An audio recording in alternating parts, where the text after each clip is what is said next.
This video accompanies part 46 of the Digital DJ Tips Learn to DJ free email course. Please sign up at digitaldjtips.com/join where you'll receive 50 modules completely free, each one with a video and loads more material as well. Completely free, digitaldjtips.com/join. Go do it. Okay, so part 46, we're talking about how to deal with the public. Now, just like nerves, which we spoke about recently, dealing with the public is something that DJs have to do, and quite often it's something that we're not used to doing. It's something that we don't do in our jobs. Maybe we, in our full-time work or in anything we've done up until now, don't deal with the public.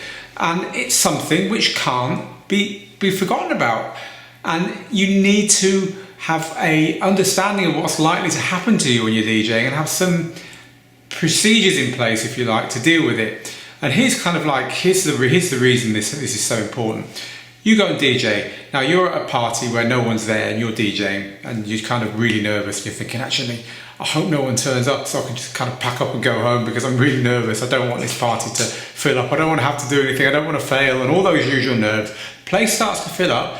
Now what you really want is that place to be rammed and that place to be full of people having a great time. Of course you do. But what comes with that is a massively intense situation of dealing with the public, because you're dealing with a club or a bar or a party full of people. And these ain't normal people. These ain't people who are sat in a library, or these aren't people at work who've got a boss there and it's all protocol. These are people getting hammered, having a time of their lives, hopefully. These are people where the rule book has been left at the door. This is clubbing. This isn't accountancy. And so you're right in the middle of that, and it gets worse or better. Of course it gets better if you're a punter, and it should be great if you're a DJ, but it can get worse, and here's why. You've got flirty people, drunk people, demanding people, other DJs, managers, doormen, people misbehaving, getting thrown out, people who want a piece of your pie, people in your DJ box, people asking you about records, people doing things behind you that you'd rather not turn around and look at, blah, blah, blah. All of this is going on while you're doing the one thing that is most important to you in the whole world.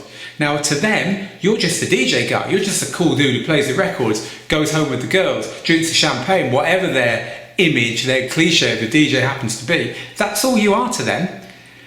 It's not up to them to worry about how you feel about all this going on around you. It's up to you to deal with it. Now, just because it's the most important job in the world to you, and just because you're concentrating really hard, and just because you're trying to get some kind of peace in your head so you can find the right next record and get the mix right and make sure the blend's right, keep an eye on the blokes in the corner who haven't really danced yet and see whether the girls who you got dancing 10 minutes ago are still interested or whether they're starting to get bored, and all these millions and millions and millions of things a good DJ does.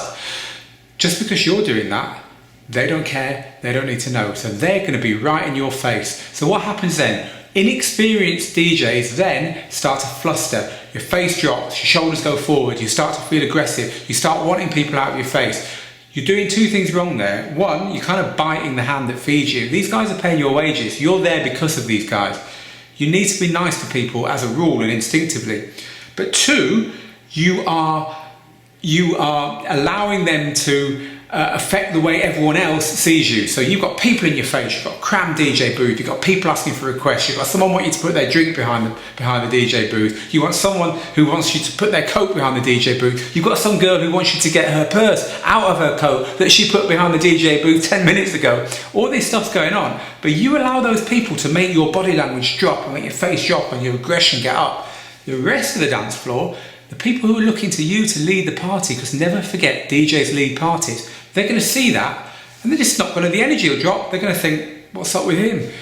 And then instead of leading the party into a great time, which you should be doing, smiling, dancing, quick wink, checking the guys out who've just got into the tune you just played, all the stuff in the old days you'd be holding records up, and all the things DJs do to communicate their enthusiasm for the music and what they do, that's all out the window.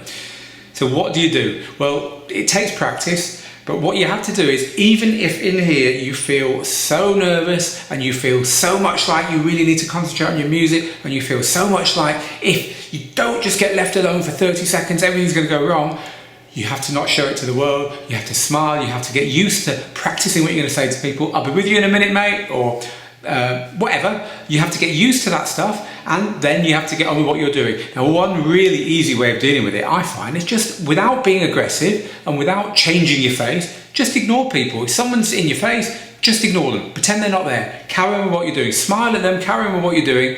It will make them kind of go like that enough for you to finish what you're doing, and then turn around and say, sorry, really busy, come back to me in 10 minutes, or I'll talk to you after my set, or whatever. But being nice to the public and being nice to your punters is very, very difficult for DJs, but it's so important.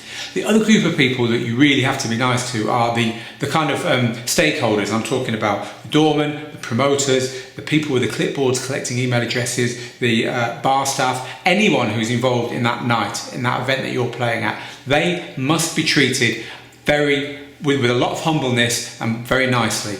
Now, just because you're nice to all those kinds of people doesn't mean you're ever going to be a successful DJ.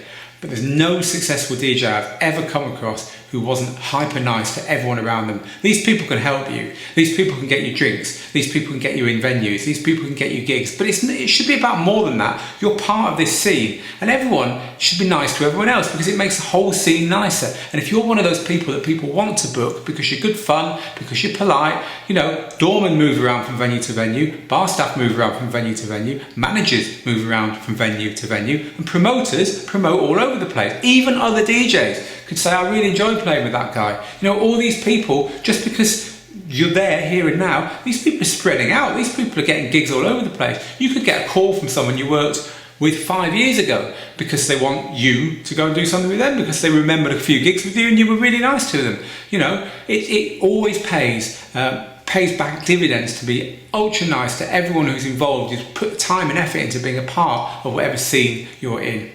So there's kind of a few tips about dealing with the public. There's some quite humorous posts linked to in the module for this video with ways of dealing with the 10 types of people who make requests, what ways to keep everyone out of your DJ box, with the one person you can't keep out of your DJ box, of course, being your girlfriend or boyfriend.